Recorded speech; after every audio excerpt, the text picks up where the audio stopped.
On here, Kevin Hope here, back again, BallHer Hoops podcast. Catch us on YouTube. Make sure to follow us on Instagram, TikTok, Twitter, BallHer Hoops CLT. That's all. That's the app for all of those platforms. We're coming back again. Give you a weekly recap of the week that was.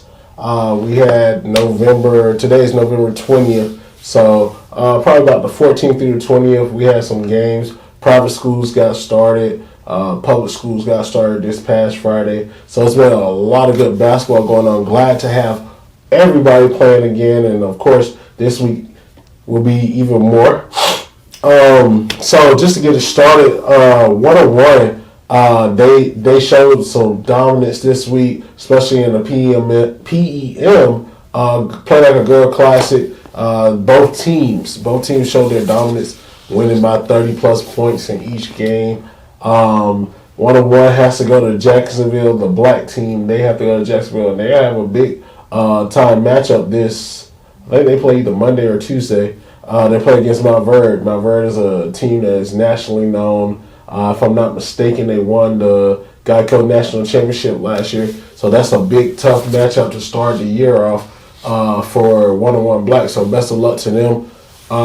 Charlotte Latin. We actually got to a couple games. We went to Charlotte Latin versus Metrolina Christian. We also, Cannon, we watched the game versus Lincoln Charter. Then also went to the game Julius Chambers versus Watauga. So when we're at games, the goal is to try to get as much footage for females that we can, just to have good content as well as giving good write-ups. I try to do a good job on Twitter, following the game, giving out good info for the game overall and the score of the games. So just please follow us on Instagram. Instagram has all the highlights and film and different things. TikTok has some as well. But back to Charlotte Light. Charlotte Light is a team that I think is going to be continue to get better as the year goes on. Young team. I think they're led by this freshman. Coaches may think different.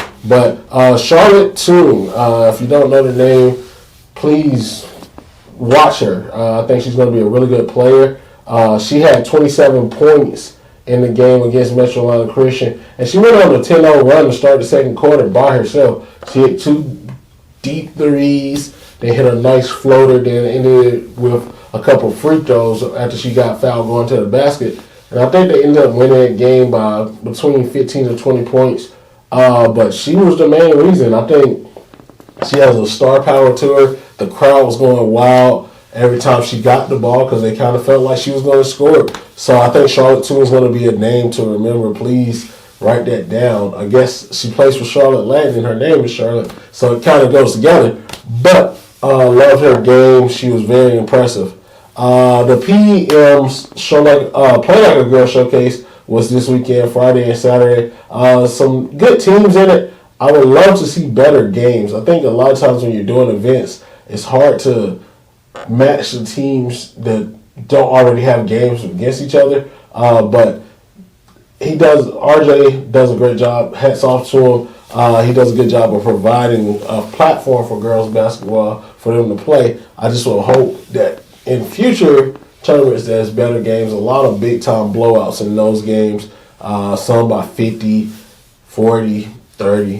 Those are games where it's not as fun to, even as a fan of the game, it's not as fun to watch because you want to see quality, good basketball teams matching up, going at it. Then also, of course, you have the teams that are losing it. Sometimes they learn from it, sometimes it's just like embarrassing for them. Then, of course, the teams that are winning, they don't really care for it either. They want to play against high-level competition, and they want to win. So, but shout out to RJ for even providing that event for our area. I think it's still a good event, and I think he has a really good chance to continue to grow that PEM brand, especially with the next event. I think he has one for Christmas break, winter break, but he also has the MLK event, which is going to be pretty loaded. There's a lot of good teams in that event. That'll show up and show some better games, I think. Lake Norman did Lake Norman things. They blew out Pine Lake Prep, which wasn't really a surprise. Indy showed that they have a really good team. They're going to be dominant. Mallet Creek was really good this week. Garinger, Coach G, you got your first win. Shout out to Coach G. And they beat Harding. Then Harding turned around and beat somebody, I think Oak Brook Prep, if I'm not mistaken. So shout out to those coaches that are getting it going. Providence Day got a big comeback win. They were down by nearly 20 points to Victory Christian and came back and win. They turned on that half-court press. And Victory started to turn the ball over, and they never really got back in the groove of their game. It came down to a game-winning bucket by Chandler Brooks. Chandler Brooks was really good in that game. Her and Jordan Latter. Jay McClure hit a couple big threes for Providence Day. But overall, I think Providence Day continues to get better, especially with that senior leadership. I think Jordan Latter is the leading scorer on that team right now, if I'm not mistaken. And she deserves it. She's put the work in. Her growth especially from her sophomore year to now, is tremendous. So shout out to Jordan Latter. Week to come, we have a lot of big games this week, some big events. So I'm going to go through the events that we have first. I know for sure Charlotte Hoops Challenge is Friday and Saturday. Games will be at 12 and 6 p.m. With boys game mixed in between. Because the highlights is the girls' basketball games. And then you have the Lakes Giving event. I think they're at 12:30 and 4:30 on Friday, and 12 and 1:30 on Saturday. And then you got Lake Norman going against Ardrey Kell, the first game. I'll get to the games later because we have a couple of them as our game of the week.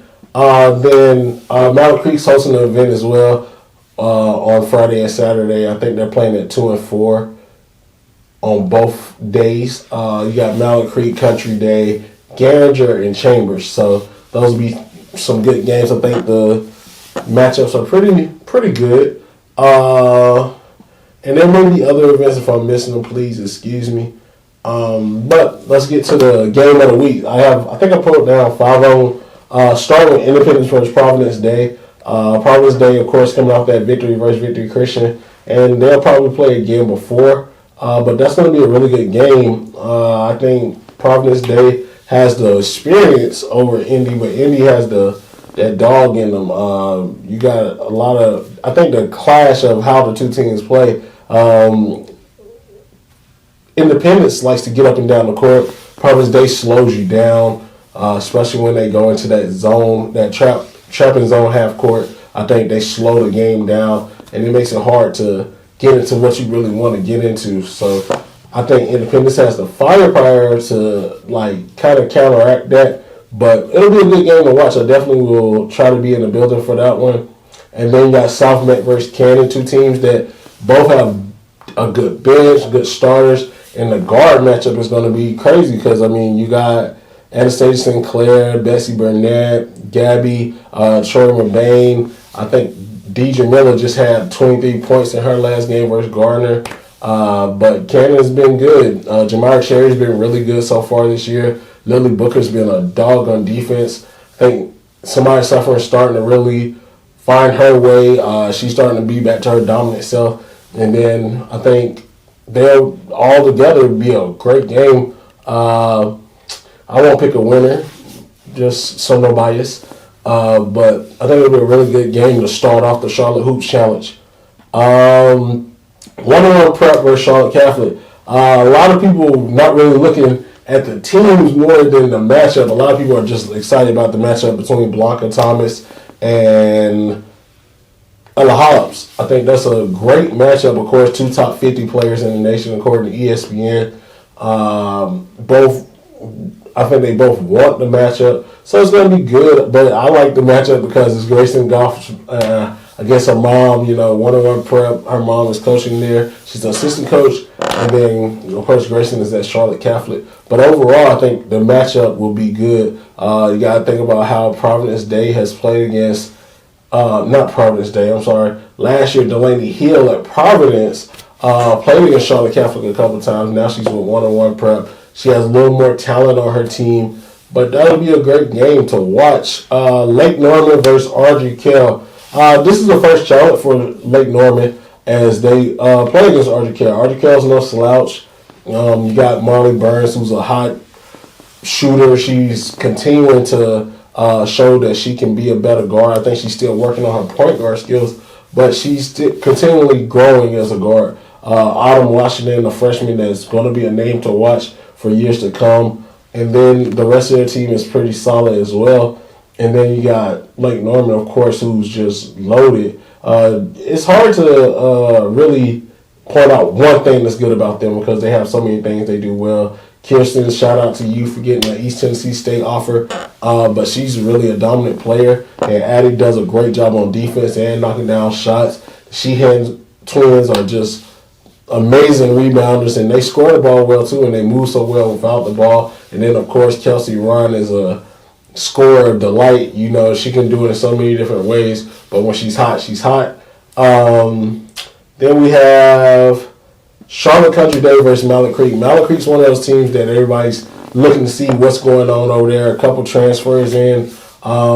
We'll get a chance to see them on Monday as we go to Sun Valley to see them play against Mallard Creek. But overall, I think Mallard Creek is going to be a really good team as they get growing, as they continue to grow throughout the year. They have Charlotte Country Day. Charlotte Country Day has the Hankerson sisters. Margaret Blythe has been really dynamic so far for them as well. So with those three and then add Margaret Blythe, I think they continue to grow as a team. And it'll be a good game. I mean, it'll give Mallard Creek a challenge. And, of course, it gives Country Day a challenge because in private school you don't really get to play against the public schools as much. And I think public schools bring a different dynamic, and especially Mallard Creek would definitely bring a dynamic that Country Day has not really dealt with before as far as, like, dealing with private schools. So, shout out to all the people that have been following us. Continue to follow us on Instagram. Our followers are going up.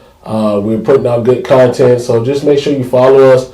Follow the Twitter, TikTok, and like, comment, and subscribe to our YouTube channel. I think we are doing the best we can. Fire Fit Team will be out again after the Thanksgiving games that Friday, Saturday. So Sunday, new Fire Fit Team just to see where we got everybody. So I know there will be some changes because some teams have already lost. So we gotta change things up. All right. So thank you again. BallHer Hoops. We out.